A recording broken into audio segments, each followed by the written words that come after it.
Bonjour, je m'appelle Émilie et je suis assistante contenu digital à Concept Cuisine, une entreprise toulousaine dans la vente de meubles d'intérieur et d'extérieur, essentiellement en ligne. On n'a que 3 minutes pour présenter 24 heures et plus, donc on ne traîne pas ici plus longtemps et on commence maintenant. Le matin, je commence en douceur en lisant ou en écrivant dans mon journal de bord. Ensuite, je consulte mes mails et le groupe Slack.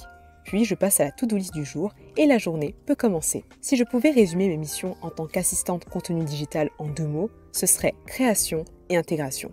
Mais attendez, je ne vous ai pas expliqué exactement ce que je fais. Je recommence. Ou plutôt, je commence avec la mission création. Quand on parle de création, on parle de tout ce qui va être création de visuels. Par exemple, pour le site, ça va concerner le slider, appelé aussi la bannière, mais aussi le billable. Pour les réseaux sociaux, là, la création, ça va être la création de visuels, que ce soit pour les posts ou la story, mais aussi la description du post et la programmation du post. En général, chaque semaine environ, on a une opération commerciale. Et chaque opération commerciale nécessite en fait la création de visuels. Et là, on va voir la création des pancos, des pubs méta, des Google Ads par exemple, mais aussi de la newsletter. Un petit interlude pour faire une petite transition avant de vous montrer la seconde partie, l'intégration. Les fournisseurs envoient une fiche technique avec les différentes caractéristiques d'un ou de plusieurs meubles sous forme de tableau Excel. Et ils envoient également les photos qui sont associées au meuble en question. Et c'est là que j'interviens.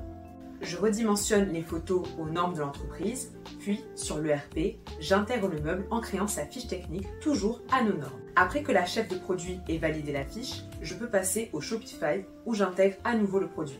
C'est la chargée de web marketing qui valide la dernière fiche technique et quand c'est fait, c'est elle qui l'active pour que le produit soit disponible sur le site.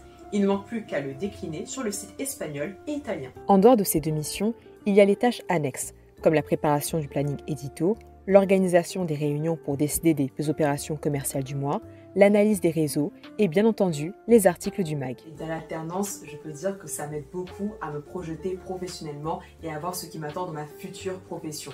Par exemple, avec l'autre alternance, on est en train de développer en fait les réseaux de l'entreprise en élaborant une stratégie digitale. C'est tout un travail, ça prend beaucoup de temps, mais c'est tellement passionnant.